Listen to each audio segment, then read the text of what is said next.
All right, Mum. All right. So what time does Queen Linda make a grand entrance today? I don't know, not heard from her yet.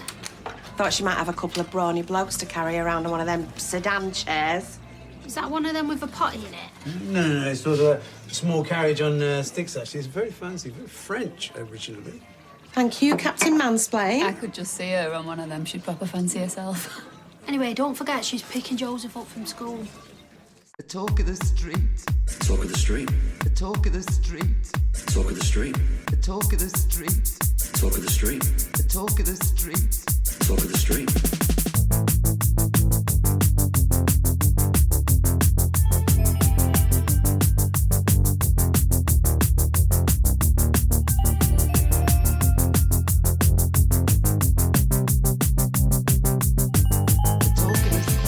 Hello and welcome to episode 254 of The Talk of the Street, another official Coronation Street catch-up podcast that really needs to talk to the presenters of Emporium podcast and get some tips. I'm Gavin. And I must really, really, really love our dog. Do you? Just dropped $300 on the thing just to keep it well. Because he thinks his name is Get Out My Way. Oh, it's Night Night. Yeah, but because it's not it's really not as funny, no. Well, yes, but you're making me sound quite cruel. Yeah. Deliberately so. It's just that, you know, when you come home at the end of the day and he's standing right there and you can't get in the house because he's standing right Dobby, there. You pat his wee head and then you tell him to fuck off. If you've got too much things in your hand and you don't have enough there's hands. always an excuse, Helen. Right. But yes, the vet. They see you coming, they see you going. They do. The cats are so much cheaper than the dog to maintain. Well, they're weird. Right. And there are less things that can go wrong with them. Well, once things start to go wrong with cats, That's pretty much all over. That's it, right? Yeah. And don't tell Dobby this, but once things start to go wrong with Dobby. Oh, no. But he's still a good, healthy weight. He's nice and clean and tidy and does not have heartworms or Lyme disease. But terrified of the vet now. Yeah. Yeah. Never used to be terrified of the vet. You know who's really, really hates the vet, though? His black and white spotted kitten. Oh, my God, does he hate the vet? Oh, God. He will not speak to me. He will not jump in my lap for like a week after. He hides in the corner of the vet's examining room. And if you try to get him on the table, he'll like scratch you up a storm and he growls. And he's a completely different cat than what he is normally. Yeah. How are you? Yeah, all right. You right? Had I broke my toe the last time we spoke? I don't think so, but maybe. You broke your toe on the trash can this time instead of the bed. Yeah, I think I had. Ah. Yeah, I think I had. I think we spoke about that on Friday night. But it's fine better now. It's better. It's gone back to a kind of mauve colour. All right. It was pretty black for a while. And you're generally rather mauve, aren't you? I have been known to dabble. so yeah. I think in that regard, better. Good. Have you broken anything else this week? Not recently. Touch wood. Touch. Is your head made out of wood? Yeah. My goodness. So we're here on a Thursday evening. Yes. Why is that, Gav? Don't make yourself too comfortable. We ain't going to be here for too long. No. What's the plan anyway? Right, yeah. And why? Why, Gav? What are we doing instead on a Friday night? We are going to see the Grateful Dead at Thorpe Park and Casino.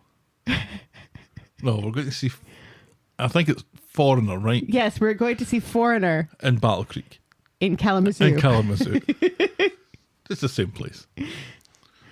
Yeah, that'll be fun. Tomorrow night, so yes, we won't have time to do this. And right. I simply don't have time on a Saturday anymore for it. I don't know that I know an awful lot of Foreigner. Yeah. Well, it was kind of slim pickings when trying to find a concert for Stellies for Christmas. So this is the last event Christmas gift of the year. I think she probably knows less Foreigner than I do, and I know barely anything. She has a vinyl record. She likes it. She's a fan of 70s music, and the problem is most of her bands no longer exist because members are dead. I Want to Know What Love Is I think the only one that everyone super knows. familiar with. Yeah, So I think that's the one everybody I'm going to be knows. sitting with my arms folded and a scowl on my face I for don't think so. for the hour and a half that they're on stage or whatever. Stelly does want to go see Queen in Detroit this fall. I don't know. I don't know if I'm comfortable with the whole Adam Lambert led It's Queen. not really Queen. It's not really it's Queen. not Queen. It's not the same thing. It's not It's Queen. not the same thing. Anyway, What else has gone on this week? Oh, I've started the farmhouse auction. hold on.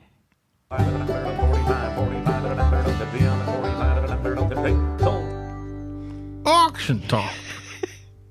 Actually, I think I started it last week, but it wasn't like in full force because I was out 2 days because I was sick last week. I think people tune in for auction talk now.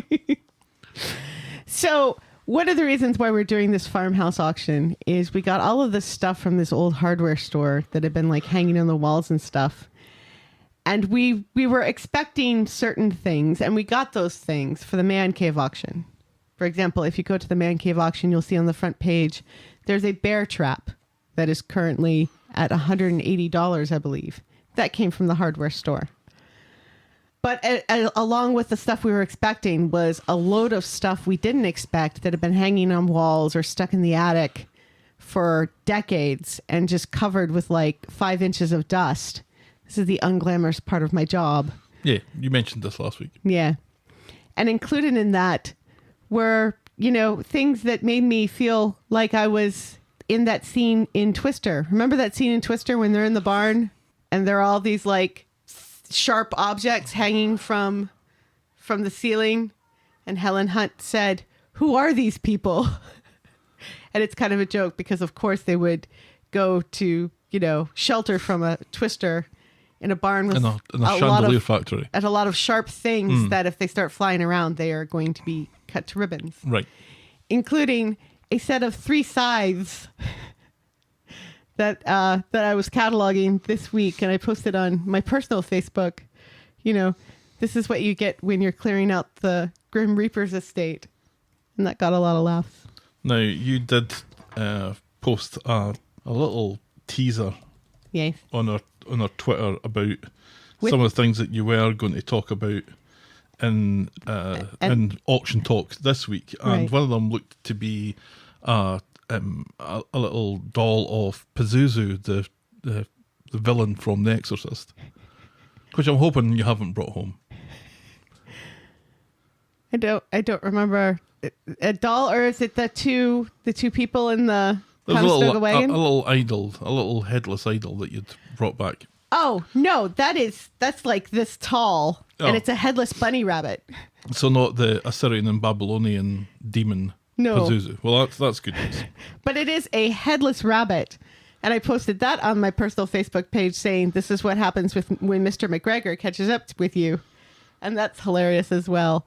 I should really just start a auction talk Twitter feed and post all these gems of humor. Oof. But yeah. That's sarcasm, right? So the farmhouse auction is actually gearing up to be quite dark. And you know, I like dark, creepy things. You've mentioned my dolls. So, and I will be bidding on that headless bunny. Just fair warning. And it's going to go out in her yard. Oh, well. And then today we got a load in, and amongst the things were these carved wooden figures in a Conestoga wagon, and their eyes are just black dots, and they are the creepiest things I have ever seen. They may be even too creepy for me to bring home, and they are absolutely terrifying. So Help me. Help me. So you think the farmhouse auction is going to be nice and fun and sunny, but there are demons in the midst, and that's just the way I like it. It's a little bit of whimsy from me to you. Shall we preamble, my dear? Yes, please. Give us some of that whimsical Corrie news.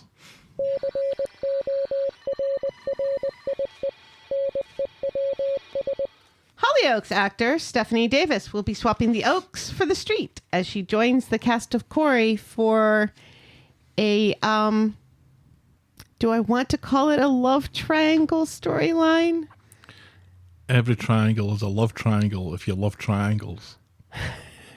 And I do love triangles. There you go. Yes. It's love triangle, but it also kind of feels a bit like grooming. It's And that's all I'm going to say. Mrs. Robinson, you're trying to seduce me. Yes. I'm still not sure how I feel about it. We will. So stay tuned for Coronation Street this summer, where I may or may not approve. Samia Long Jambon will be stirring things up this summer as well. But on the third series of Cooking with the Stars, not on the Cooking with the street. Stars? Cooking with the Stars apparently is a thing in the UK. Called Cooking with the Stars? Cooking with the Stars. This is the third season. Not Celebrity MasterChef? No. Are you sure? Cooking with the Stars. Hosted by Emma Willis and Tom Allen. Oh, God. I mean, that sounds wonderful. I don't mind Tom Allen. A lot of people don't like Tom Allen. I think he's all right. I don't know who he is. I don't know that man. Yeah, you're right. Cooking with the Stars, British TV series. Oh my God, I'm right about something. Well, mark the date and time. This is the part of the podcast where if it was our other podcast, Tommy Fitzpatrick would be saying, this is where Helen wants to cut off Gav's balls. No, boots me the nuts. Yeah, and also boots you in the nudes. And then cuts them off. Very violent imagery. Yes. I've been around very violent things this week. It's just seeped into my soul. And finally, Ellie Leach has revealed that among the few things she took as mementos from the set, the fake nail from the old Dead Ted storyline was one of them. Now, that aired in the new year last year. So early 2022. So Yeah. filmed late-ish 2021. Yeah. Apparently, she put her hand in a coat pocket and there it was. See, sometimes that happens to me. I put my hand in my jean pocket and You pull out a fake nail. and there's a toenail. What's that doing there? I hope that's mine. It's probably not. Keep it close, Ellie. It could be worth something someday. And then you can send it to me and I will auction it off. And that's Corrie News. That's Corrie News. Let's see what people have got to say in our Everyone's a Critic section. Ooh. I still think you're about ready to talk about YouTube. Still, after all this time? Always. Always. Denise wrote in to say, "Hi guys, so happy to discover your podcast a few weeks ago. I appreciate your take on things. I have one question. Why do you refer to stew as homeless stew? It feels a bit derogatory given how much society looks down on unhoused or vulnerably housed people. Anyway, very much enjoying listening each week." And I thought it was a good, interesting question. It's a valid question. And it's a very valid question. And I think it backs up to when Stu first came into the show. And was indeed homeless. And was homeless, but was really there just to be homeless. Yes. He was such a two-dimensional character, like Alki Eric is at the moment, or was when he first came in. When I he kinda wish may he as still well was. have been a bottle of White and Mackay. Right. And now there's a bit more to him, none of it good. But Stu, or homeless Stu, when he came in, it had so little else about him that we started calling him homeless Stu, and that kind of sticks. Right. Just like Irish Tina. Irish Stuck. Tina, we didn't know what her name was, We could so never we called remember. it Irish Tina. And Tim's dad. Tim's dad, we didn't know what his name was, so he is still Tim's dad as far Right. as I'm concerned. And Tim's mum. Right, well, which is an extension of that joke. Right, But yes. I have to think what her name actually is. Right. Even when people say it to her. What are they saying that to Tim's mum for? Right. Oh, because her name is Elaine. We have started to refer to George as George and not the Undertaker, Yeah. even though that was like one of the funniest ones where we pretended that he was like the actual Undertaker, the wrestler. Which was funny. yeah, that kind of ran its course, I guess. Yeah. And maybe homeless Mainly Stew Homeless Stew has run its course as well. I think people could easily describe us as being painfully politically correct, and maybe still referring to Stew as homeless Stew is a little shadow over that. Yeah. Yeah. It's funny because he is on Ted Lasso as well. He's like a commentator. He plays a commentator on Ted Lasso. Right. And every time he shows up, You know, I say to the kids, hey, look, it's homeless stew. And they're like, we don't care. Well, hey, I'm all for it. Progression and stuff. Plus, Yes. it means I have to type out Stew. eight less characters Yes. in my notes. So we'll see how it goes. I'm not promising, but thanks for bringing that up, Denise. Absolutely. It's a great point. It is a great point. And now we'll podcast for coffee.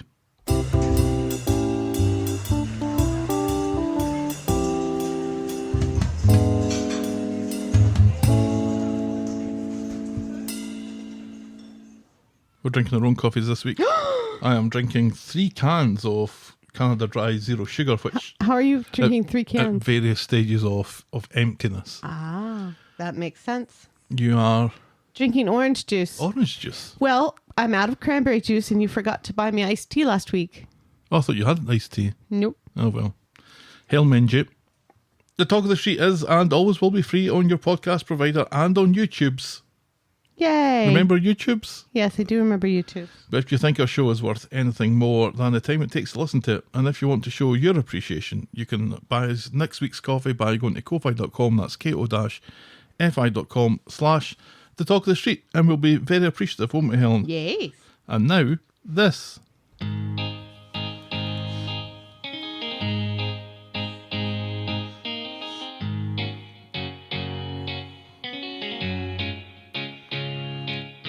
Welcome. Oh, welcome to Last Year Tonight with me, John Oliver. Just enough time to quickly talk about Asbo Omelette. Asbo omelette. Was this something new that they were trying out at the bistro? That's right, this was David talking about Max being sent to the pupil referral unit and being around other bad eggs. So many other bad eggs, he said, that you could make an Asbo omelette. Asbo being an antisocial behaviour order. Okay, see, that just went right over my head. It did. I remember it doing that last year as well. Yay. I was Gavin and to Yama is telling.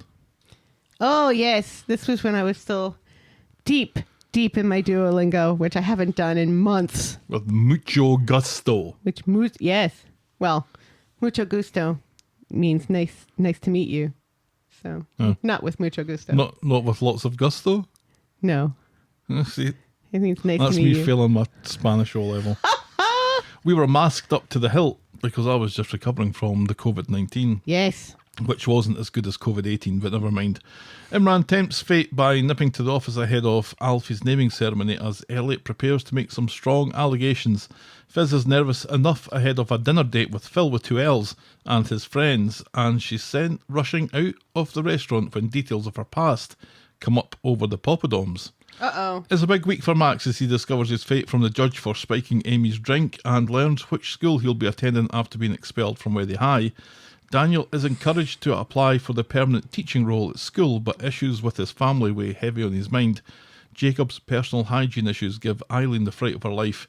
Tim wins a romantic couple's overnight getaway at one of Debbie's hotels and orders some medicinal enhancement for the occasion. Wow. Gail likes Carry On Screaming. The Edinburgh trip was a success. Michael needs podcast recommendations. Our I've moment got of the one. week was Gail and Eileen marking the 5-year anniversary of the Manchester Arena bombing. Still thinking about that was an incredibly powerful scene. Mm-hmm. And our boring moment of the week was Daniel and Ken prepping for his interview. And that was Coronation Street and the Talk of the Street. This time, last year. Yes. All right, shall we dive in, my dear? Y'all, please. We just got Monday and Wednesday to talk about. Thank God. And we will catch up with Friday next week when we get back into have our post-foreigner routine. Yeah, I have a feeling I'm going to hate Friday. The less talked about it, the better. All right, our first storyline tonight is HBO Max. On Monday, in Nina's roles, David briefly talks to Maria about Max having a tough time and then, realises that Maria doesn't care. And that's because no one cares. But especially not Maria, Right. one of Max's targets. Yeah. What's his face? What was his name? The kid that did the stabbing. Oh, good, I can't Chad. remember his name. Let's go with Chad. Chad. Good old Manchester Chad. If he'd got his target, it was Maria. Right. It was Maria was going for it. It was Ali Yeah. who dived in. Right. Like, No. yeah, right, leaping. Diagonally. Right. Like that one time on The Simpsons. Yeah, and that other time on Coronation Street.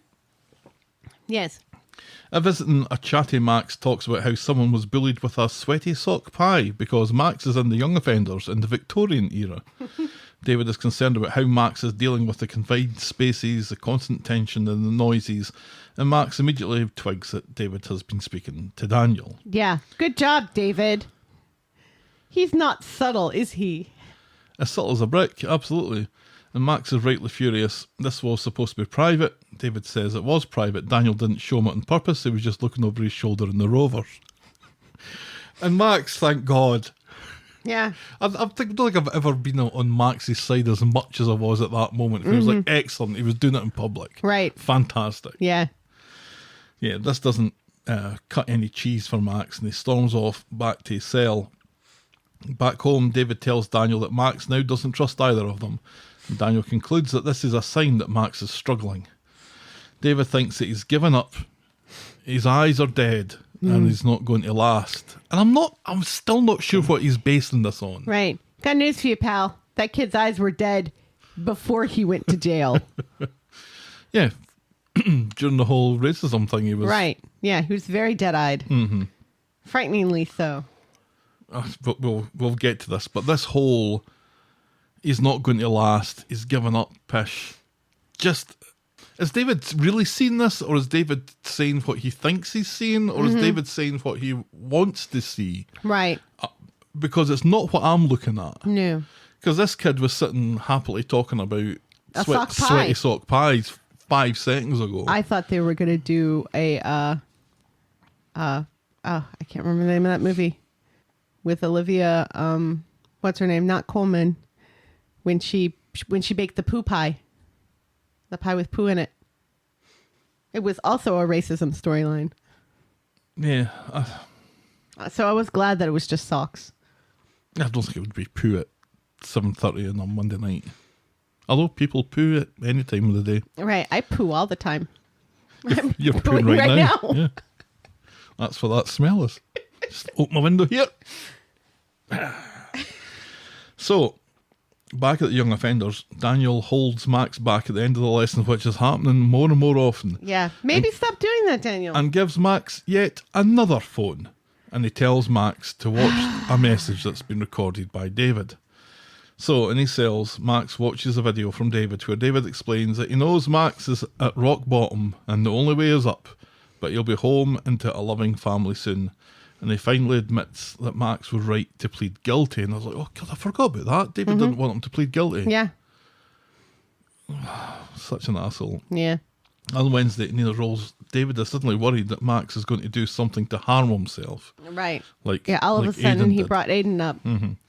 saying that he's on the edge. And that Kelly girl. Nice, David. Oh, and remember that Kelly girl? Apparently she's gone off with a two-hearted alien now. Sure accuses him of catastrophizing, saying that he's probably just playing pool with drug dealers and the ghost of Johnny Connor. And a cat. Oh, it's chili con carne without rice.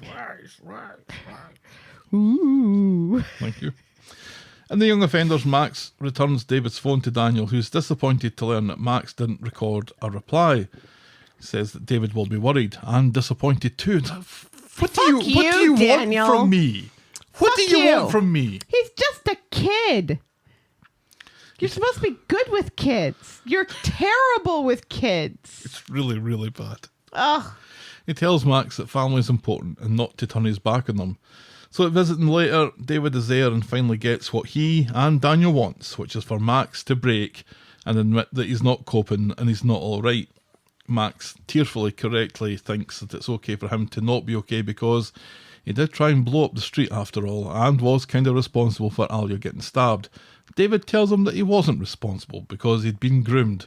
And Max is like, yeah, I got groomed. And David tells Max that he loves him and it won't be long until he's out. Back home, David is pleased that he's finally got through to Max by making him admit of how miserable he is now. Right. Belter, says Shona. Back inside, Gav is singing the whole of American Pie to his girlfriend over the phone, and it goes on much longer than you'd think or hope it would. I enjoyed every second of it. No, you didn't. Yes, I did. It was delightful. It was adorable. I love that kid. More Gav, please. More gav. Give me all the gavs. Hey.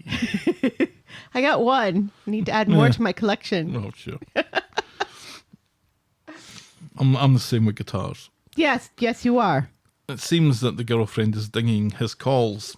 He and Max continue to chat about their loved ones, and it transpires that Max has told Gav that he's inside for stealing cars, not for being a horrible racist who blew up the street and got Alia stabbed.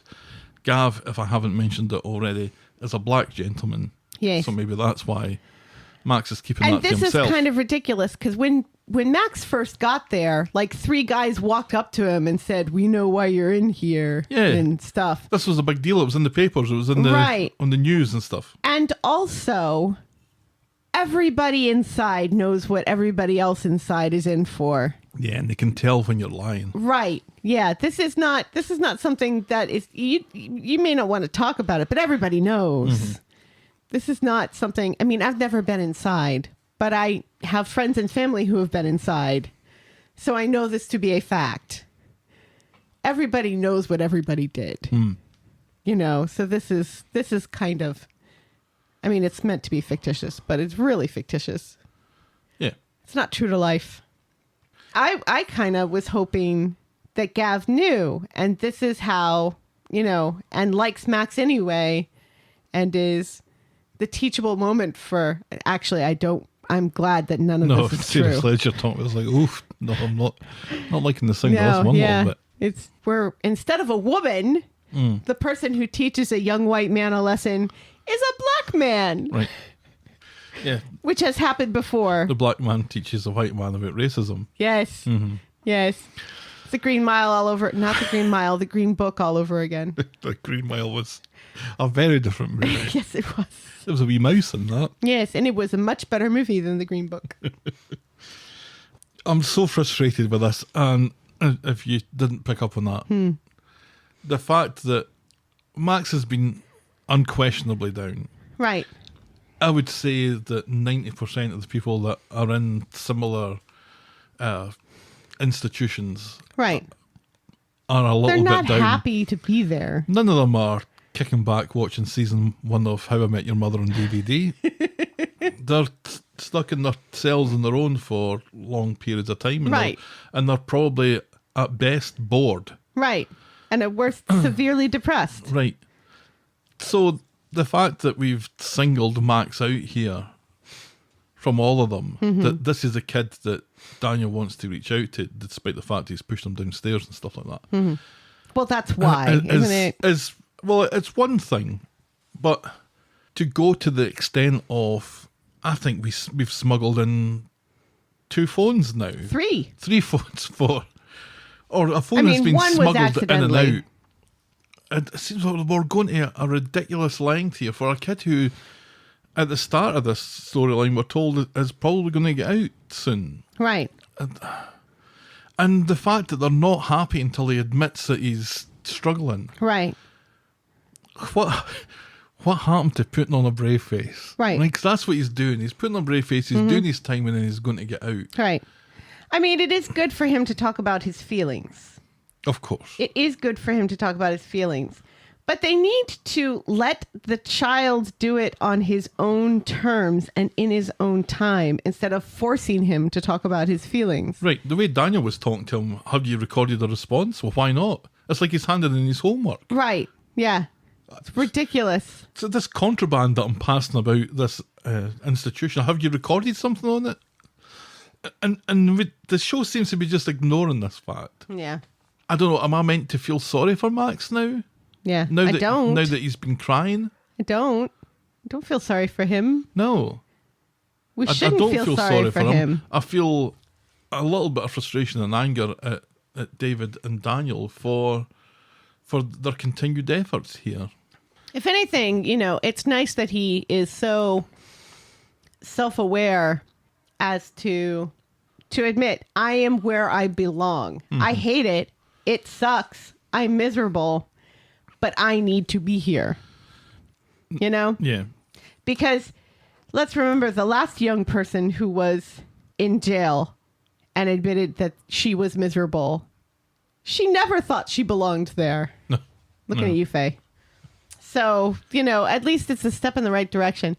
I really kind of irritated by the whole talk about Lauren, though, because if there's one person that maybe Max should just forget about, it's racist Lauren. I'm not sure that racist Lauren was the main part of that. I think the main part of that conversation was it's Max just him and talking to Gav and Max not admitting what he's in for. Right. Because that's going to lead to Gav working out or finding out Right. what Max is in for. And we've established that Gav is somewhere near the top of the pecking order. Right. And could Right. could seriously make Max's life far more miserable than it is just now, and put him in proper danger that Daniel and David should be concerned about. Right. And make him lose his only friend, because Gav is his only friend in there. And his protector. Right. Yeah, absolutely.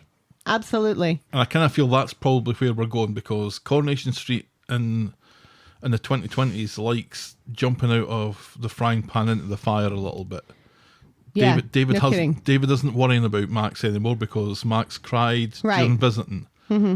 So now Max is really going to get in a situation where he needs people's concern. That's where I think this is going. Yes. All right, shall we move on? Sure. Our next storyline is Crystal Catfish, which used to be Daisy de Bergerac. On Monday, Daisy is heading off to see Ryan at hospital, and Daniel thinks that this is a great idea because it's going to give Daisy time to come clean about her crystal ruse.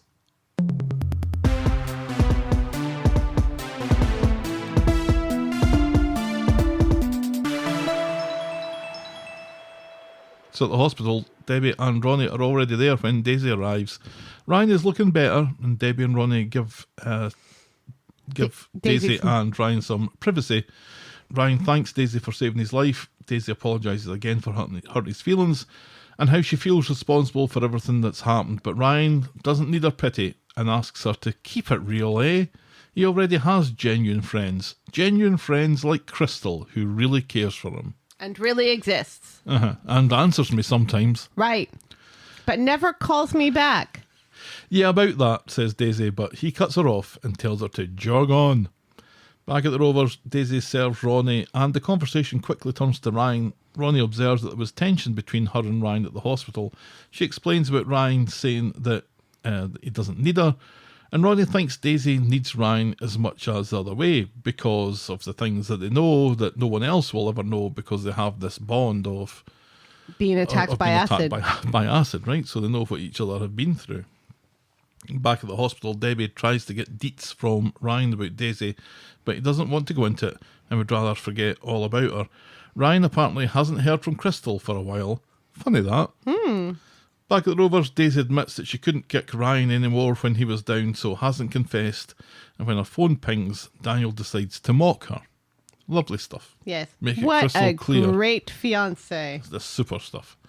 Through the back, Daisy sees how many messages Ryan has sent, and she tries to write a message telling him to back off, or she's not interested, or how she can't do this anymore. But then another voice message arrives where Ryan apologises for the whole I love you stuff. And so Daisy texts as Crystal, saying, of course we can still be mates. Yeah. Which was the wrong thing to do. Signs off with a kiss. Right, yes, which is the wrong thing to do, because that's not how he's going to take it, because he's a dude. Right. But she's sitting there knowing that she's doing the wrong thing here.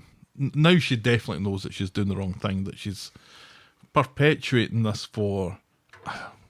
Does she even think this for... I think she does think it's for the right reasons, or she just doesn't want to... admit. Or let him down, but just stop answering. Yeah. Or just text one last time, sorry, this isn't working for me. Bye.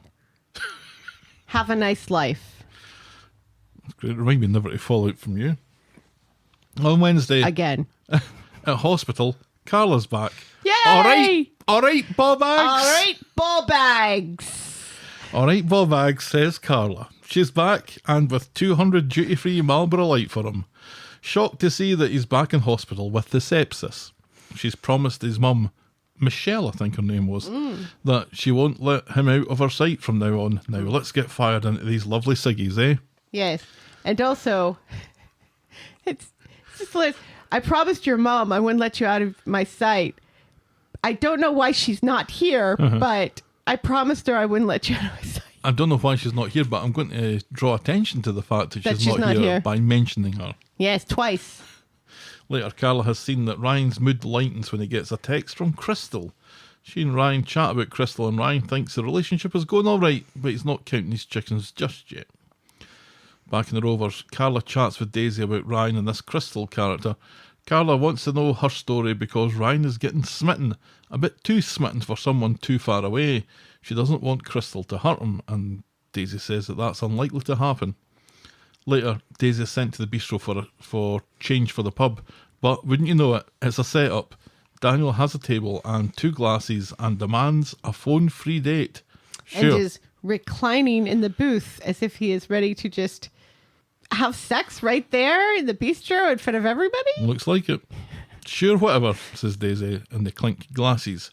Meanwhile, Ryan is in the hospital, scrolling through the real Crystal's social media and giving himself a cheeky one, probably. That's as far as we get with that this week. So here's the danger that we're now looking at, is that he's looking at her actual social media and could leave her a message or a on her social media or anything at any time. Right. Why hasn't he done that yet? Or has he done that and she's just ignored it? Which is possible. Always possible. You think it's maybe unlikely because the conversation between him and Daisy is at the same pace and talking about the same things together. So I assume maybe that he hasn't done that, but maybe he's thinking about doing that now. Because he's going to find out, surely. He's going to. This can't go on. This really can't go on. This really needs to end. Right. Sooner rather than later. Yeah. Nice to see Carla back. Yes. Where's Peter? Did she leave him in Scotland? They went to Scotland. Yes. Which is why she came back and said, all right, ball bags. Right. She's picked up the lingo. Fresh back from Scotland. Which is how we greet each other. It is. So if you ever go to Scotland, always say, all right, ball bags to everybody you meet. Particularly bus drivers and the police. And Nicola Sturgeon. She's probably with the police when you're meeting her. It's nice that, Ryan isn't pushing Debbie and Ronnie away anymore. Right. That's I nice. don't think Ryan could do that if he tried. No. Debbie's dug her heels in there. Right, yes. She talks about how she wanted to be a nurse. And everybody laughed at her. Because she's got no patience and no bedside manner. No. Yeah, I don't think... Actually, I can imagine her as a nurse. Yeah, because I've known nurses with no patience and no bedside manner. Right. And the old ward sisters were kind of like that. In days of old. No nonsense. Days of yore. No nonsense. Was when Ronnie mentioned about the two of them having a bond, he's not the first person to mention that. No. That bond. Right.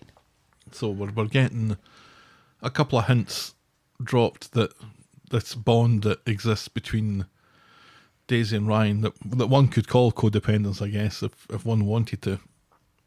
I think it's kind of maybe not so much this week as it did last week, but there was moments of electricity where Daisy and Ryan held hands inadvertently for a few seconds and right. quickly realised what they were doing and stopped it. Right. There was no real moments of that this week so far. But it is, I think, a definite course for the storyline for the two of them to, if they don't get back together again, then at least admit their feelings for each other. Yeah. Or for her to admit her feelings for him. And the fact that she's Crystal. Which is going to happen the second before he finds out about Crystal. Yeah. Oh well, moving on. Our next story is the return of Granny Linda.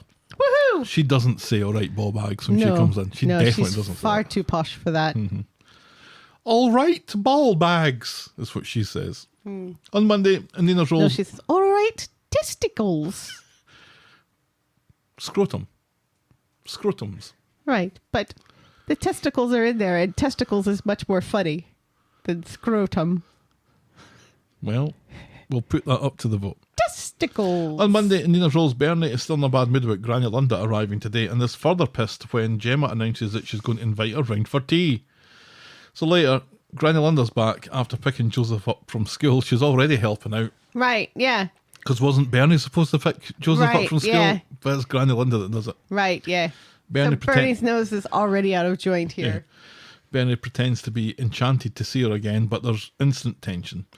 Linda asks who's providing the wedding buffet, and when Gemma says Rutland's, Linda thinks it's the fancy Cheshire place that are geniuses with avocados, but Gemma means the one that's in the precinct that does pies.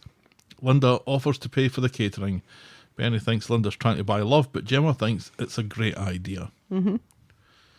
In my first wedding, for the reception, not the meal, but the reception afterwards, we had pies. Uh-huh. Everybody loved the pies. Mm-hmm. One of my lasting memories is Duncan Morrison coming up to me and going, Gav, there's pies. And I went, I know, I'm paying for them. Right. Oh, they went down an absolute storm. That's good. Yeah, you can't go wrong with some Scotch pies. So, after a couple of calls, Linda has booked a fancy place, her treat for the catering. Gemma is initially disappointed as she likes Rutland's steak bakes, so Linda has to call back the fancy place to cancel and book the Rutland's that's in the precinct.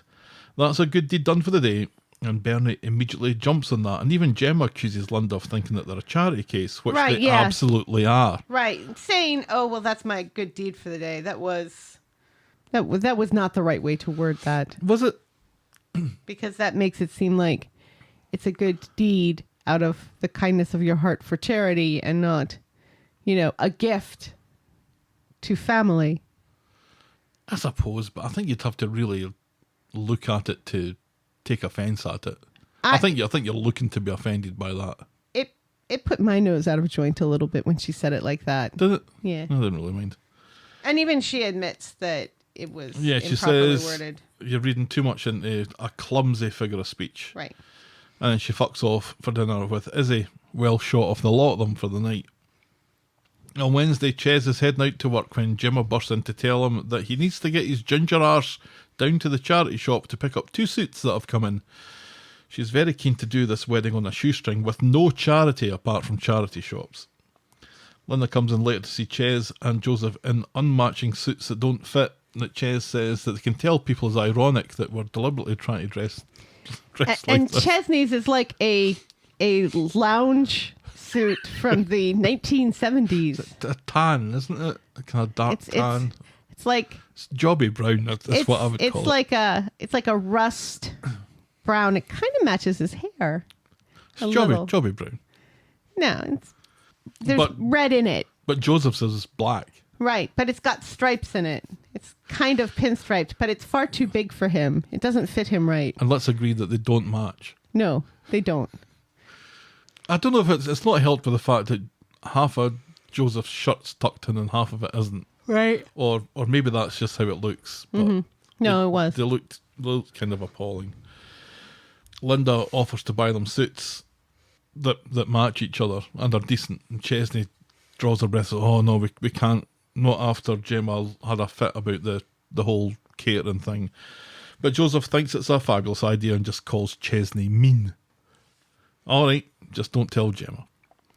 So later, they get home all smart and suited and booted, and don't they look sharp as fuck They in their do. matching suits and waistcoats? Joseph is especially adorable. Absolutely. Chesney decides to cut a button off. Right. A button off Joseph's suit. Right. Not his. Yeah, Chesney. but easily fixed. To make it look like it's been in a charity shop. When Gemma comes in, she's amazed and so proud that they've been able to do this on the cheap. Then Linda learns from Gemma that they haven't organised a flowers or wedding cake yet. Fucking hell, says Linda. I'd hoped that after me paying for the caterers, you'd have money to do that. Right. And Gemma's like, well, I don't have any money at all, so Right. you paying for something doesn't give me money. No. So Gemma nips off for a shite, so Linda tells Ches that she'll give him a loan for the rest. And once he's got his stupid burger franchise idea Which up we'd and all running, forgotten about. I'd forgotten about that. Because that consisted of 2 scenes from about 5 months ago. Right, and they decided to get married instead. Where Chesney cooked one burger for Gemma that she said was lush. Right. So that's the burger franchise idea. So how Granny Linda knows about it, God only knows. But once you've got that up and running, she says, and I believe in you. I believe in you, Chesney. You can pay me back. Yeah. She's never going to see a dime of that. No, and I don't think she expects to. No. I would hope not. But it does make me wonder if we aren't done with the whole Burger joint thing? Burger idea. Yeah. McChesney's. McChesney's. Ba-da-ba-ba-bum. This Whopper's pretty small. And it's just hit itself in the face with a brick. There's far too much ketchup on top. Yeah. I guess they're getting married. And I guess they're getting married pretty soon. Yeah. Yeah, before Paul dies. It's got to be before Paul dies. This is the thing, though, and I was thinking about this after we were done with the podcast last week, that it's just so hilarious that Chesney and Gemma are getting married, and Gemma's sibling is so very much into it that he's helping to pay for the wedding, and he refuses to tell his family he's dying because he doesn't want to ruin his sister's big day. Right. Chesney's sibling fucks off to Norwich. Yeah. And doesn't say a word about how sorry she is that she's going to miss his wedding. I don't think they mentioned the wedding at all as a consideration for when she leaves. No, I don't think they did. Did the show forget that Fizz and Chesney are siblings? Well, we sometimes do that. No, that's a good point. And now it's making me wonder what Paul's money's buying. Right. Did Paul get the venue? Maybe Paul got the venue. Maybe. Oh, was that what the deposit was for that they ended up They ended up losing the deposit because the venue shut down because of COVID or something. No, it wasn't COVID. Well, it was because the business was bad because of COVID. Oh. They ran out of money and they just shut down. How do you feel about Granny Linda coming here with her checkbook and just throwing the cash about? I think for the most part her intentions are good. I agree. However, because she is someone of means, I don't think she recognizes how it makes them feel. Although I don't understand, she wasn't always rich because Izzy's not rich. No. And Izzy did not grow up rich because, I mean, she doesn't have posh manners at all, or Izzy. No, not at all. So I'm kind of confused by that. And, you know, maybe this was explained in Classic Corrie at some point, or will be explained in Classic Corrie at some point. But, you know, I think her intentions are good, but it feels like the more she helps, the worse it's going to get. Well, now that we're keeping secrets from Gemma, right? Yes, the worse it's going to get. What there should be is a conversation where she says, I'm just going to pay for all of this, Gemma, and you just need to get on board with it. Right. Although I can understand Gemma's feelings. And if Gemma says, no, I can't do it, then Granny Linda has to back off and not pay for anything. Right. A lot of this seems to be maybe driven by the fact that Granny Linda doesn't want to go to a wedding that is going to embarrass her. Right. And I think there is a part of that because with the whole catering thing, she gets them this posh caterer expecting them to be pleased. And then is really kind of shocked that we're like, no, we actually wanted They want the pies. Rutland's. You know, we wanted the thing. This is us. Mm-hmm. We wouldn't know what to do with posh food. You know? They really wouldn't. And either way, Gemma's eating it with her mouth open, so it might as well be a pie. Because it's going to end up looking like a pie. Right. Yeah. So there does feel like there is a bit of that kind of snobbiness. She's trying to pay for the wedding she wants to go to, mm-hmm. and isn't really thinking about who Gemma and Chesney are as people. You know, who's going to go to this wedding? Because I think Granny Linda's probably going to be the most well-off person there. Yeah. Maybe Dev. Right.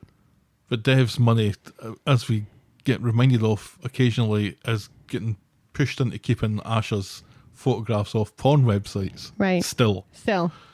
That will never end. No. Until, you know, the internet shuts down as everything shuts down and we go back into the Stone Age. Or everyone goes, you know what? I think we're done with porn now. Yeah, that will never happen. No. When we go back to the Stone Age, people will be painting naked figures on the cave walls again. Any technology, the first thing that's used for tends to be pornographic. That reminds me, have you seen the new logo for Mark's hot dog stand? Is that cock and balls? Well, it's a very phallic looking hot dog. And I'm like, they can't possibly have looked at this with a critical eye. No, then they've probably shown it to somebody. She's posted it on Facebook, Krista has. And no one said? I think everybody's kind of like me. They're afraid to say. Oh, I'll do that. I don't mind. I don't know her that well. But, yeah, so this wedding is going to be the people of wealth. And I don't even think Dev's really wealthy. Right, no. But it's going to be Linda and Dev. And Linda and Dev had a little... They did. Little frisson. Yes, and I don't think Bernie appreciated that. So Linda, if what is happening is what I think is happening, Linda doesn't want to go to a wedding where she's sitting being embarrassed about what other people are thinking of it. Right. When everybody else is just going to be having fun and thinking nothing of it. Right. So when she realises that nobody really cares, then she can let her hair down a bit and enjoy herself. So I don't know if that's what it is. I think maybe there's some of that, but really the worst thing that you can do in the planning of a wedding is keep things from the bride, I think. Yeah. And the more that we're doing that, and the more that it's Linda that's doing it, it's just giving Bernie more and more ammunition for when this finally comes out. Yeah. Oh well. Oh well. I think this is now our penultimate storyline. Ooh. Which is OMG CID FFS. On Monday, PC Tinker is off to work as Jackson drops Miley off. Tinker, who was in a hurry to leave for work 2 seconds ago, hangs back to make sure that there's no funny business between Jackson and Faye. Which is ridiculous because Jackson and Faye are about ready to leave and leave PC Tinker behind. He's not going to be shadowing them all day. But he's clearly unhappy about this. Ugh. Faye's idea of a big day of fun is to sit in the community garden in the rain with Miley. Miley makes the big pitch for Faye to come with her and Jackson to sunny Slough. They're both going to miss her terribly, and Faye just doesn't want to think about it. So Miley continues to play on this at the ice cream place in the precinct, where she gets Faye to admit that she doesn't love Craig as much as she loves Miley. She's quite a manipulative little madam, is our Miley, isn't she? And if that's the case, says Miley, then come to Slough with me and Jackson. A passing Maria tells Faye to embrace these years because they're the best and they grow up so soon. Oh, so soon. So soon. In the pub with Craig later, Faye thinks that she's little more than a childminder for Miley and wishes that she hadn't bonded so well with her because now she feels like she's letting her down. Right, so maybe everybody shouldn't have forced this kid on her. Right. This is what she was trying to avoid all those weeks ago until Tim found out. Right. And then Craig found out. Craig has news of his own. Remember that shite storyline from a couple of years ago when Craig was going to join the CID and then didn't because everyone laughed at it? Right, and it just didn't pan out? Well, we're trying it again. Craig is going to be a detective. Faye doesn't really know what that means, so pretends to be impressed and happy and says, well done. Right, yeah, but she's kind of like, yeah, well done. Anyway. Back to what I was talking about. On Wednesday, in Nina's roles, Craig is still pissed that no one is excited about his CID. It's just a secondment, which I think is how it was getting built the last time it came up. Faye pretends to be pleased and proud of him, and when the wet lettuce fucks off to work, Faye is guilted into preparing a party for him. Oh, for fuck's sake. At the factory, Izzy doesn't know why she's throwing a party. Thank you, Izzy. Is the voice of the audience. But Faye ropes the other knicker people into helping arrange this party and decorate the bistro or whatever. Izzy thinks that maybe we should just put £5 on the card and then just be done with it. Right. Thank you, Izzy. Gary and Maria have also agreed to help. Gary's back. Yeah. From wherever. At home, Faye is about to leave but is interrupted when Miley and Jackson show up unannounced, wanting to do Miley's family tree for a school project. Miley begs, and so they all go off to the cafe for lunch. So Gary, Maria, Jackson, Miley and Faye, and then Sally and Tim are all in Nina's roles, having fun and talking about family, with the mood only dipping slightly when Miley asks about Tim's dad. Well, also, Ooh, says Tim. Ooh, says Tim. Maybe we don't talk about that. There was that moment too with Gary when they were talking about his great uncle who was a wrestler, and she asks, "Oh, what happened to him? Did he die?" And he says, "No, he was sent down for armed robbery." Yeah, he was an armed robber. Yeah. We also had Enjoy your family tree, Miley. We also had Jackson, who claimed to be a looky-likey for Rick Astley. or is related to Rick Astley somehow. I don't see that. Gary can't help but notice the spark between Faye and Jackson. Happy families, he says. Later, back at the flat, Gary and Maria drop in with news of bunting that Maria has ordered. Faye, meanwhile, is cutting out cock and balls for decorations, along with silhouettes of people being falsely arrested in horrific crimes against women by the Met. When Maria goes, Gary has a quiet, adoptive, brotherly chat with Faye, warning her that Jackson clearly has his eyes on her and tells her to tread carefully. Thanks for that, Gary. This is advice she's already been given. Well, she knows herself, right? She doesn't need yeah. this advice. But I think she's maybe a little bit shocked that it's so obvious. Because if Gary's noticed it, surely Detective PC Tinker's going to notice it Right, too. because he's going to be a detective. Detecting things. Right. The bistro is confirmed as the venue for the party tomorrow, and much to Leanne's chagrin, Sally and Tim arrive to move tables around. Tim thinks it's a big effort for a stupid secondment, but, Thank you, Tim. but does suggest that Miley and Jackson are invited. And then Leanne and Sally kind of have words about what constitutes a restaurant. Right. And in Sally's mind, if it doesn't have cloth napkins, it's not a restaurant. Later on the street, Craig sees Tim and Sally. He's looking for Faye. Sally is cagey, not wanting to give away the party, and says that they haven't seen her since earlier in Nina's roles with Jackson. Jackson, says Craig. And his voice goes up slightly higher. Yeah, Tim and Sally think they did a great job covering, but all they've done is make him even more suspicious. And later, Faye gets home to find Craig making dinner, or at least chopping things. But Faye has already eaten, saying that she was at the bistro with Beth. Craig challenges her about being at Nina's Rolls with Jackson for lunch, and Faye points out that Miley was there too. They were working on the family tree thing. So Craig has to be passive-aggressive when he kinda, but not really, accuses Faye of something by having lunch and dinner out in one day. He'll make a great detective. Faye smiles awkwardly and heads off for a shite. Yay. And that's as far as we get with that. Well done. Well done, Faye. For keeping the party a secret still. Oh, I kind of think that she's forgotten all about it already. Her mind is nowhere near this party for Craig. Right, yeah. She's just kind of forcing herself to do it to make it look like she still gives a fuck. Which she does not. She clearly doesn't. No. They've amped up Craig's annoyance a little bit. Yeah. When I thought that he and Jackson had made peace. But then again, I thought that Bernie and Granny Linda had made peace as well. Yeah. So, what the hell do I know? Yeah, but they definitely had made their peace a couple of weeks ago. Right. But Craig is still suspicious. Right. And he's talking very funny. He is. There was a moment in Nina's Rolls where I would have sworn that he'd shot himself in the middle of a sentence. And you can pinpoint when it happened. There. That's the moment that Craig Tinker shot himself in Nina's Rolls.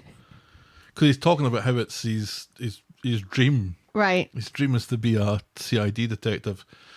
A dream that he's had for so long that the last time the opportunity dropped into his lap, he gave it up. It's not much of a dream then. But we're really going for this. Really. We seem to forget that he is not a very good policeman. That he is a bent copper. He's as bent as they come. And he's not a good believable PC. No. So he's going to be even less believable as a detective. Things go right over his head. He's not very observant. I don't think he has the right temperament for it. No. I don't think he's got the right temperament for being a PC. I don't think he has the right temperament for being a boyfriend or a husband. Yeah. Poor Craig. What does he have the temperament for? OCD. He was perfectly acceptable in the factory as a packer with Kirk, I thought. He hated that, though. Yeah, but he was good at it. He's miserable. Or it was believable, is it? Yeah. Sorry, Coulson. No, it's not his fault. No.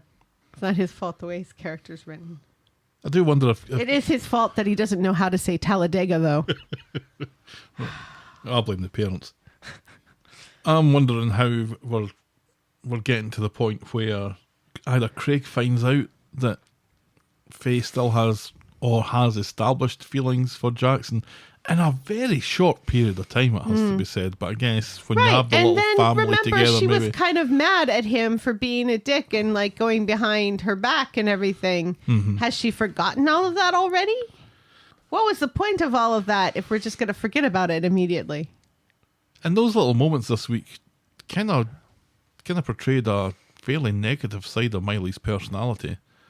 She's kind of spoiled, kind of demands her own way, and kind of manipulative. And Yeah. It seems slightly different from the initial Miley we knew before. Funny that. Funny when a character changes like that overnight. Right. I guess it's Because a little girl. plot. Yeah, I'm sure. Oh well. Oh, well. Let's move on to our final storyline this week, which is Justice for Amy. Again. On Monday, in Nina's Rolls, Amy is with Summer and consumed with thoughts of Maya and how Aaron has posted that the two of them are having lunch at the bistro. She's determined that Maya listens to what Amy has to say to her, so later Amy sees Maya outside the garage, and with no sign of Aaron, Abby tries to warn Amy off, telling her that she has no beef with Maya. Maya says how amazing Aaron has been and accuses Amy of trying to split them up, so Amy has to admit that Aaron raped her. But if she thinks that Maya is going to believe her, she's got another thing coming, and she accuses Amy of making it up and calls her mentally ill. Maya storms off, which allows Abby to have a word with Amy, saying how confused she is with Amy backtracking on her story. But Amy isn't in the mood for a chat and says that she has her reasons and storms off. Back home, Amy explains what happened to Summer. Summer tells her to stop beating herself up. She's not Maya's guardian. And I agree with Summer on this. Yes. You tried. It didn't work, but you tried. So it's on Maya now. Yep, so we'll move on. Right. Meanwhile, Maya has turned up at the garage and tells Aaron what Amy said to her. Aaron doesn't understand why Amy won't drop it and explains his twisted side of the story. He tells Maya the police said that he'd done nothing wrong, which isn't exactly what true. they said. This is what he's heard, or Right. this is what he thinks he's heard. Right. Not having enough evidence Does not Does not mean that mean- you're not guilty. exactly. Maya is furious now, but furious with Amy. So next we see D.S. Swain turning up at number 1. Woohoo!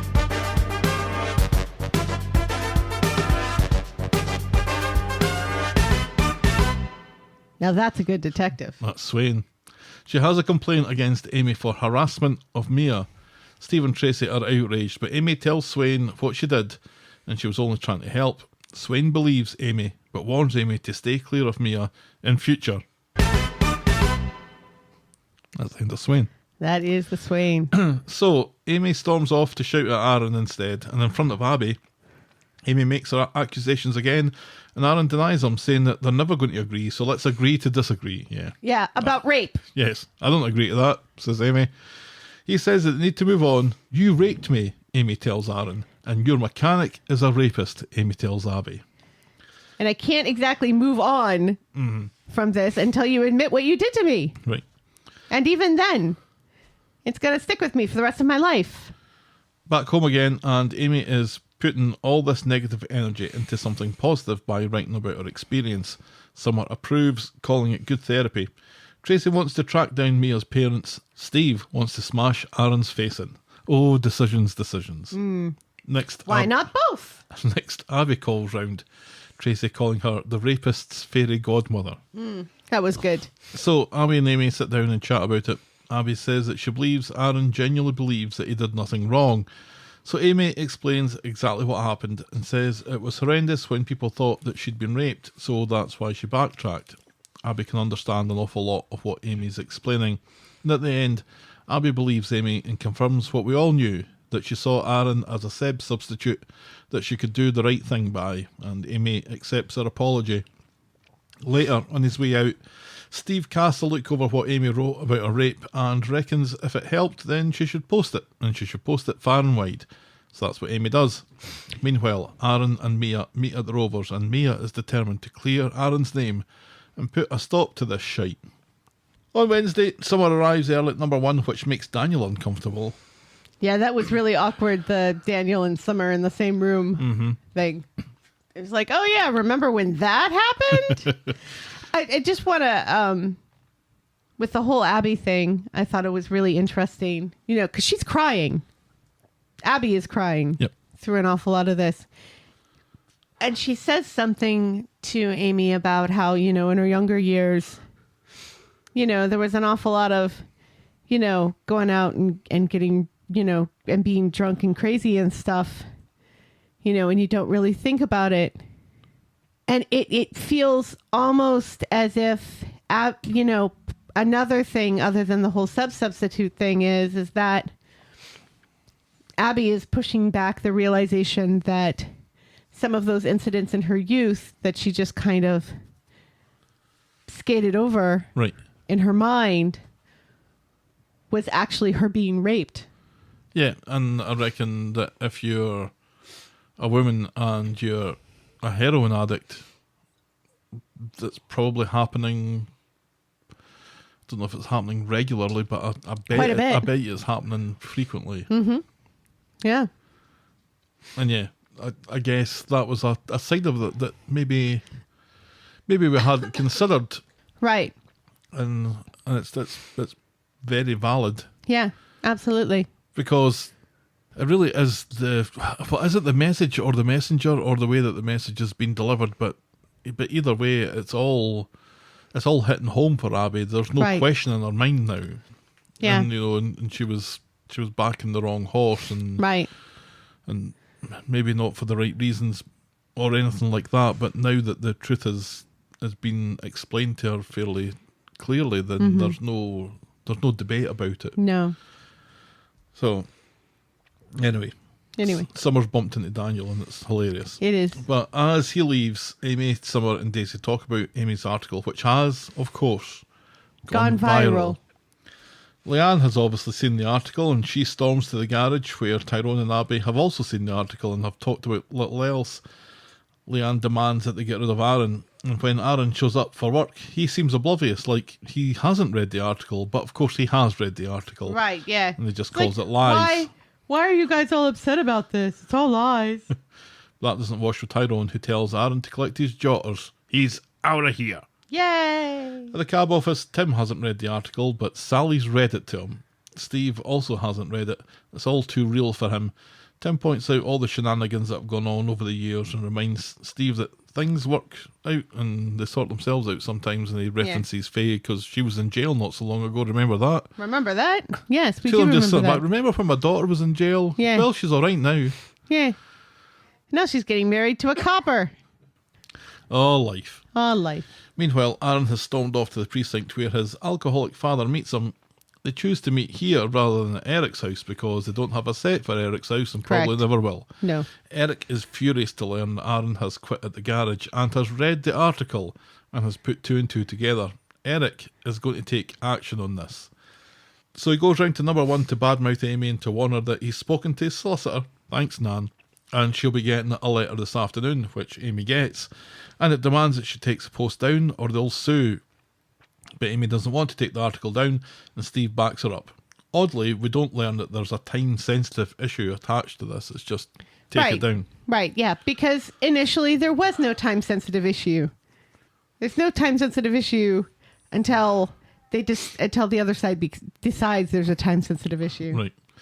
So they all go round to the legal office to speak with Dee Dee, who reckons it could be a wind-up or there could be proceedings, and in civil court it's going to be his word against hers. And it's a balance of probability, and if they lose, it could cost them hundreds of thousands of pounds. Dee Dee's advice is to take down the post. Tracy will not have her daughter bullied by her rapist into silence, so tells Dee Dee to suck her balls, which is a shame because it's got nothing to do with Dee Dee. Back home, Steve thinks that they should at least consider taking Dee Dee's advice, but Tracy reckons it's about the money and suggests that they could sell the businesses, and when Steve balks at the idea, She reminds him that he was ready to do the same not so long ago for good old lost cause Oliver. And Steve wisely decides to go for a walk at this point while Tracy shouts her apologies at him. Right. I mean, they were desperately trying to save Oliver's life. So that is There's a bit more to it than that. different. There's a bit more to it than that. They weren't trying to save Oliver's life. Of course they were. Right. But they were trying to save Oliver's life with experimental treatment against everybody's advice. Right. Yes. And this is trying to save, in many ways, trying to save Amy's life. Yeah. So Tracy's not that far off here that... I mean, it's a horrible thing It's to a say. horrible thing to say but in the way she's that right. she said it, But but she's she's right. Steve walks to the bistro where Leanne is very much Team Steve, and they agree that the situations are different, which they are, because Amy at least has a 50-50 chance. Right. Leanne, though, sees sense in backing Amy, because Right. it's your daughter. Why Right. wouldn't you back her? Right. So what message are you sending her by not doing it? Right. In the community garden, Summer tells Amy that her article has been mentioned on the Femporium podcast, which is nice, isn't it, Helen? Yes. And has been shared, and lots of other women are coming forward with their stories because of Amy's story. That she posted 12 Yesterday. hours ago. Yep. Just as Aaron arrives, wanting to know what Amy's problem is. Other than you raping me? Right. Aaron explains that he's lost his job, he's getting abuse from dogs in the street, and any future employer is going to ding him when they find the article, even though Amy's article didn't mention his last name, just mentioned him as Aaron. Right. Yes. And also, her life is also ruined because you raped her. There is that. He points out that this fictitious future employer will see the same when they look up Amy's name, and he begs for both their sakes for the article to be taken down. Steve goes home to find Tracy in a super apologetic mood, but Steve tells her that she was right, and he agrees to fight, reckoning that they don't want it to go to court either, so, you know, let's call their bluff here. But Amy decides it's not worth it and takes post down, saying that she's made her point. Later, Dee Dee comes over to tell him that Amy taking the post down is too little too late, and now the other side are demanding that Amy writes a retraction. Steve tells Dee Dee to set up a meeting. No one calls Amy a liar and gets away with it. No. So at the law office, Steve, Amy and Dee Dee meet up with Alki Eric and his nameless solicitor, who demands that Amy retracts her article and tells people that she made it up because the Femporium podcast has been downloaded by thousands of people now and the damage has been done. Right. Even though somehow they've been able to convince the Femporium podcast to take down the podcast episode where they mentioned the article, which is fucking ridiculous. Yeah. Yes. No way would a podcast would say, fuck you Yep. and fuck the horse you came in on. Yeah, they're just reporting on it. Right. It's Right. yeah. I don't know how grey that area is. I don't think it's particularly grey at all. No. I guess we need to say something libelous and see what happens. Don't. Haven't we done that already? Probably. Amy refuses to lie, so Alki Eric calls her a vindictive little bitch and announces that he's going to sue her for all that she's worth. And that's how we end this week's episodes. And and his lawyer just kind of shrugs and runs after him. He just stands up quietly, doesn't say anything, Well, and then walks out. he does kind of shrug at them, does like a little shruggy apology. I kind of want this to go to court because I so want this to go to court. Because if it goes to court and she explains about how she passed out and then in the morning her underwear was off and she didn't know how her underwear got off and thrown into a corner, I don't think an awful lot of people, depending upon the judge and everything, that she has a very strong case. Well, And what is his case? His case is, no, I didn't do it. right, because She took her shirt off, so of course she wanted to have sex with me. no one has asked him the question, what did Amy say to you that made you think it was okay to have sex with her? Right. And what did you say afterwards to make you think that it was okay that you've just had sex with her? Right. Nobody's asked him these questions No, yet, because no. the answer to those questions is she didn't say anything and she didn't say anything. Right, because she was passed out. Right. Yeah. No, people just keep saying to him, well, did you do it? And he's kind of saying no, not exactly to people now. Yeah, there's And some kind there's of some like, truth there's in it. some truth to it. We did have sex, but it was consensual. And I know it was consensual because she'd taken her shirt off. That's not consent. Like people do when they're going to their bed. Right. Or to the beach. Right.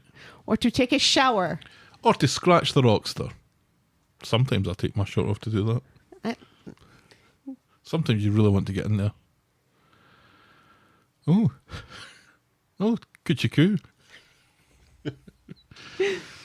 So, Gav is like Paul Rudd when it comes to oxters. I do have a thing with oxters. I apologise to no one. I don't know if it is going to go to court, but I feel like if it goes to court, that's where we're going to see justice. it is in the balance civil of court. right. So it is balance of probability. It's not beyond reasonable doubt. It's just basically who do you believe? Right. But the thing about the whole he said, she said thing, our Christy P has posted on our SOAR initiative page that it's a horrible Right. it's a horrible phrase anyway, and it's never balanced. Right. It's never he said, No. she said that means the same thing. It's he said, she said, we should believe him. Right. Yeah. Basically. So Right. yeah, And it's kind of like he said, she said, he did. You know? right. You can say whatever you want, but if you did something, it doesn't matter what you say, or it shouldn't matter what you say. Right, exactly. Yeah. Yeah. So if it does go there, I really do hope that this is where the storyline comes round. But I kind of hope that Aaron admits to it before it gets to that. Right. Because I mean, we've said this before, but Amy has been like through he's very enough. close. And I don't know, nobody needs a protracted court case for this. Right. And these things can go on for quite some time, as we know. But if it did go to the court, then surely that's where Amy gets her justice if she doesn't get it beforehand. Yeah, because how else is she going to get justice? How else is the show going to give her justice? Because they have to give her justice. But we've introduced two new villains into this, Maya and Aaron's dad. Right. Because who we kind of wish was still a caricature of an alcoholic. Right. Because now we feel that, or now I feel, in a lot of ways, Aaron's actions are being dictated to by them. Mm-hmm. It's Mia who wants to clear his name. It's Mia who wants to... It's Mia who went to the court, or the police station. And got Swain involved in it, right? Right, and Aaron had no idea. It's Eric that goes to get a solicitor. Right. It's Eric who's sitting in that meeting. Right. Aaron's not there. No. God knows where he is. Mm-hmm. And it's Aaron, and it's Eric that's saying, I'm going to sue you for all you're worth. And calls Amy a bitch, for which he is a very bad person. Surely going to regret saying that. So Aaron is being bad enough that he's a rapist and he's not admitting it. But even in the moments where he wants to do the thing that's going to cause the least distress for Amy, he has these two new characters in his corner that are making sure that doesn't happen. Yeah. And Eric is one horrendously horrible person. He really is. I mean, we kind of joked with him last week about being so pleased that Nan was dead. Right. But he really is that shitbag. Right. He is that awful. Well, I mean, let's not forget. He used to use his son as a punching bag. Right. And it kind of feels like this is him trying to make up for all of that now that he is supposedly sober. Mm-hmm. He's more like a dry drunk than an actual sober person, because he's still exhibiting the behaviors of an angry drunk. Yeah, very much so. So... But this is the bit where I'm kind of glad that we're not talking about it for Friday, because before we get to that bit where the justice is earned or we're moving in that direction, I kind of feel that Amy's got more darkness to go through, and I kind of need a little break from that for a while. And so does she. Right. Oh, do you know what? Maybe it doesn't come up on Friday. I've absolutely no idea what the show's tackling. But But yeah, this storyline in particular, the way that it's going, where Amy's got the cops at her door and is now being sued, and she's the one who's been raped. Right. She's a victim in all this. Right. But she's the one where the police have got a far better case against her than they ever did for her. Right. Weeks ago, And now the same can be said for the legal Right. system. So she's been let down by the police and the legal system Although in a week. Swain did say, we're not pursuing it, but just steer clear of this girl. Yeah. And know. Swain does believe her, Right. which is nice. And it's nice that the rest of the street now believe her. Mm-hmm. You know, because before... well, Abby. Right. Abby believes her. Addie now believes her. That happened like last week. You know, and the rest of the street now knows about it and has her back. You know, It was really nice, Tyrone saying to Aaron, look, I've known Amy since she was a little girl. I've known you for 10 minutes. Mm-hmm. She wouldn't make this up. I'm wondering what legal recourse Aaron has for getting fired there. Yeah, I was thinking about that too. Because Tyrone can quite easily say that his employment was costing them business. Mm-hmm. But being sacked on suspicion of being a rapist probably isn't going to wash with any employment tribunal. But, No. But thankfully, Aaron isn't even thinking about doing that. What I did like was Leanne sticking her neb in at the start there, as Leanne is prone to do. Right. But requiring no convincing. No. Leanne believes this right from the off. And 100%. And rightly so. As would Toya, if Toya was in it. Where's Toya? Where is Toya? Where's Toya, a qualified therapist that could maybe, I don't know, speak to Amy and help her get through this? Right. Yeah. And I don't know, as a qualified therapist, maybe go into the prison and actually help Max, as opposed to being Daniel, who's just the worst person ever. Smuggling in phones and heroin and cigarettes. That's right. Oh, well. Oh, well. We've got a concert to go to, so that was the week that was Coronation Street. Minus Friday. Helen, tell me, what was your moment of the week minus Friday? This is really tough because we only have 2 days to pick from. Yep. You know what scene I really kind of liked?